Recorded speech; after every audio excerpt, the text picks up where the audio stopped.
Welcome back to the deep dive. When you think of ancient history, um, images of pyramids come to mind. Stonehenge, maybe even Roman ruins. But what about the time before all that? Before farming, before metal tools even. That's where we're headed today, way back over 10,000 years ago, to uncover the secrets of the first people to call Ireland home. And what's really fascinating is that Ireland's story starts much later than Britain's. We're talking about a difference of nearly a million years when it comes to evidence of human presence. A million years, that's mind-boggling. What could explain such a dramatic gap? Well, picture this. Ireland completely blanketed in ice. Not once, but several times during the last ice age. Those massive glaciers would essentially wipe the slate clean, erasing any traces of earlier inhabitants. So unlike Britain, Ireland essentially got a fresh start. It's like a brand new chapter in human history, unfolding on an island newly emerged from the ice. Exactly. And to help us unravel this chapter, we'll be delving into the work of archaeologist Professor Graham Warren, a leading expert on the Irish Mesolithic period. I've heard great things about his work, so let's dive right in. For those of us who might need a refresher, what exactly is the Mesolithic period, and what does it fit on the timeline? The Mesolithic or Middle Stone Age in Ireland spans roughly from 9700 BC to 4000 BC. It's that crucial period after the last ice age, but before the introduction of farming.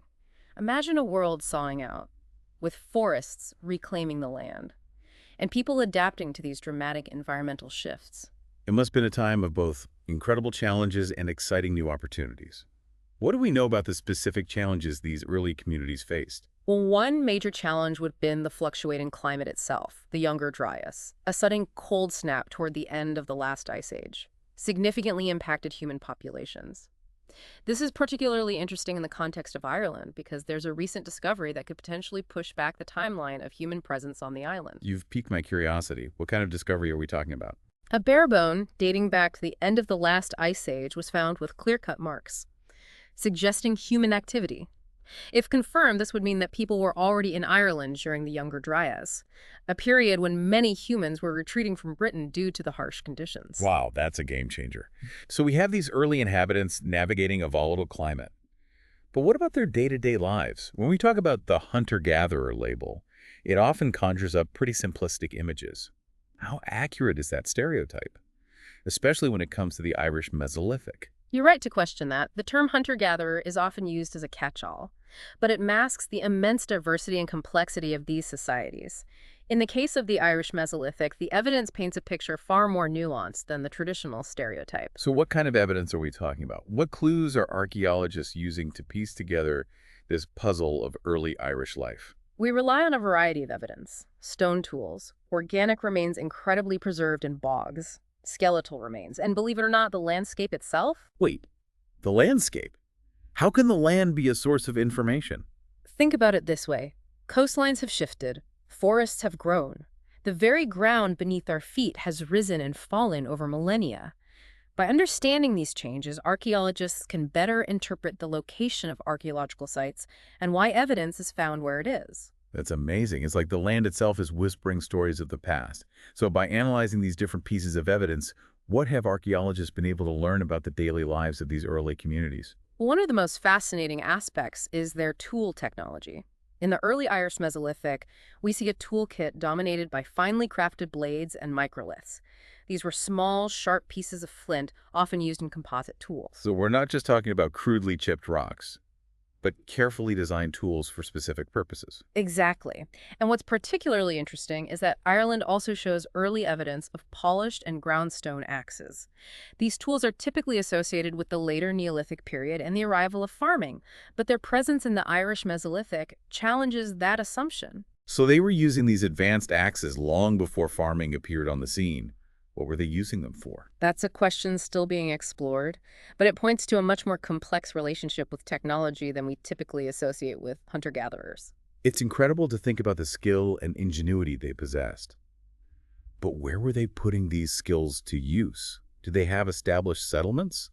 Or were they constantly on the move? That's where the picture gets even more intriguing. We have evidence of a range of settlement types in the Irish Mesolithic, from substantial structures to more temporary campsites.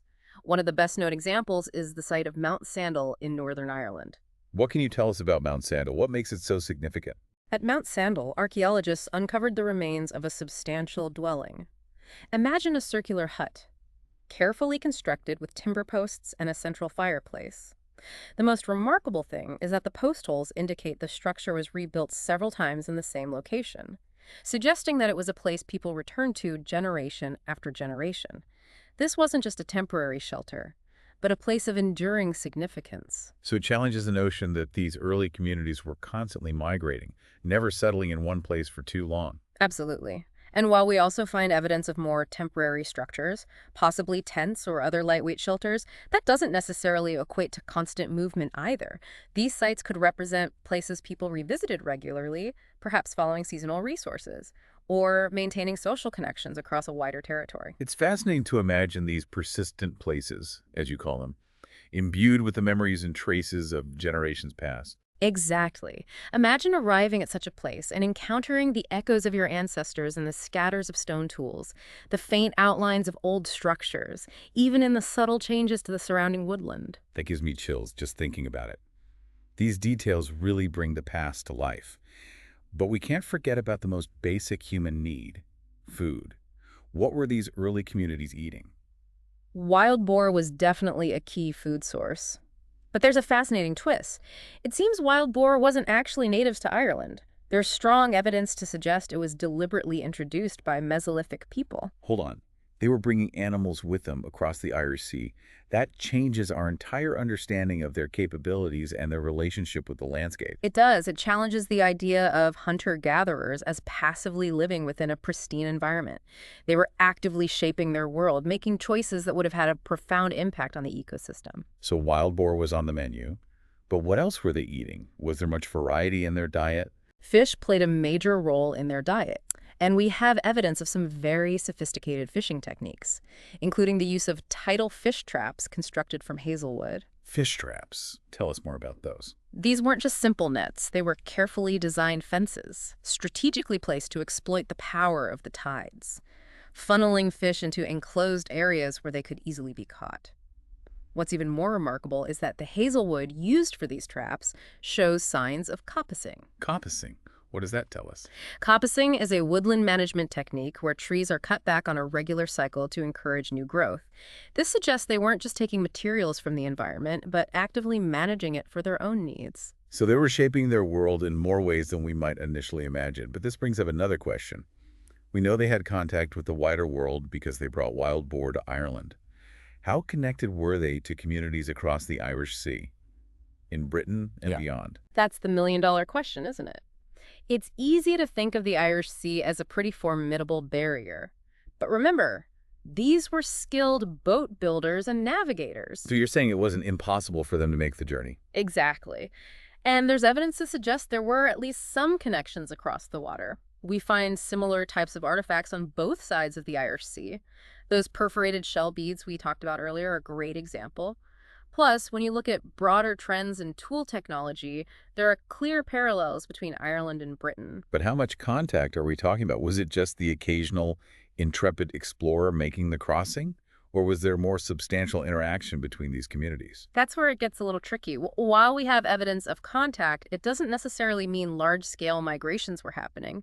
In fact, the ancient DNA we've been able to analyze from Irish Mesolithic populations suggests something quite interesting. What's that? It suggests that these populations were genetically distinct from their counterparts in Britain. So they were connected, but also maintaining their own unique identity. It seems that way. It's not a simple story of migration and replacement. It's more like a complex web of interactions, with ideas and practices flowing between groups, but not necessarily a merging of populations. It really paints a picture of a dynamic and interconnected world even back then. It's remarkable to think that even with these connections across the sea, they were still developing their own distinct cultural identity.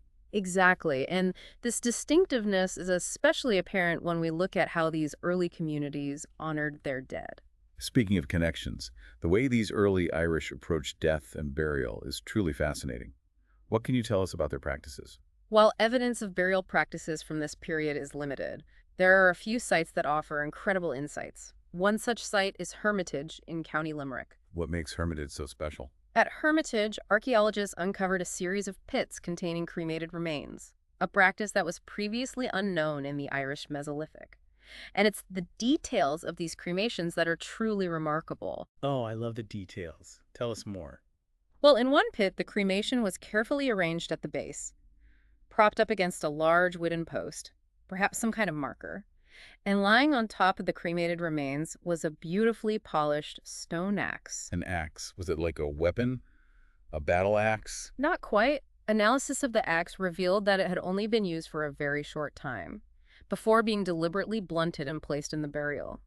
It's possible that this axe was specifically crafted for the funerary ritual, maybe used to chop wood for the cremation pyre, or perhaps it was a symbolic offering. Wow, that's incredible. It wasn't just a simple burial. They were putting a lot of thought and care into these rituals. Absolutely. These were carefully orchestrated ceremonies, full of symbolism and meaning.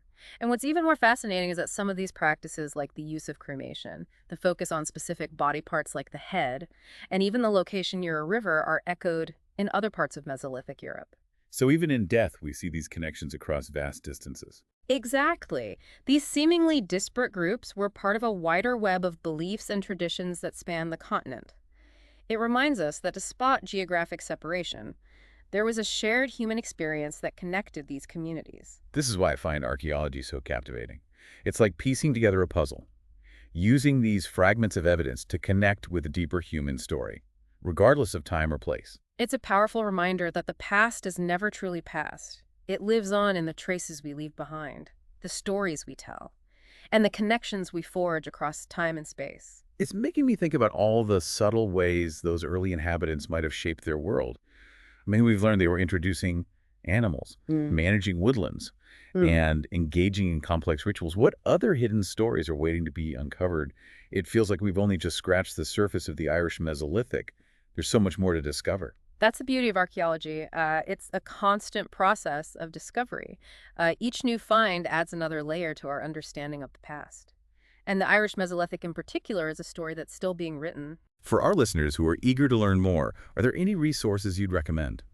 Books, articles, perhaps even a good documentary? If you're truly captivated by the Irish Mesolithic, I highly recommend Professor Graham Warren's book, Hunter-Gatherer Island, Making Connections in an Island World. It's an in-depth exploration of the archaeology of this period, covering the evidence, the interpretations, and the ongoing debates. It's a fantastic resource for anyone wanting to dive deeper. That sounds perfect. We'll be sure to include a link to that in the show notes for everyone. As we wrap up this deep dive into the world of prehistoric Ireland, what's the one key takeaway you hope our listeners will walk away with? I think the most important thing to remember is that the Irish Mesolithic was a time of remarkable resilience, adaptability, and complexity. These early communities were far more than simple hunter-gatherers. They were actively shaping their world in profound ways, from managing woodlands, to introducing new species, to developing intricate rituals for honoring their dead. Their story challenges our assumptions about the past and reminds us that human history is full of surprises. That's a beautiful way to put it. It's a powerful reminder that we should never underestimate the ingenuity and complexity of our ancestors, no matter how long ago they lived. Exactly. And who knows what other mysteries are waiting to be uncovered as archaeologists continue to explore this fascinating chapter in human history. I, for one, can't wait to find out. Thanks for joining me on this incredible journey back in time. And for our listeners, until next time, keep exploring, keep questioning, and keep diving deep into the mysteries of the past.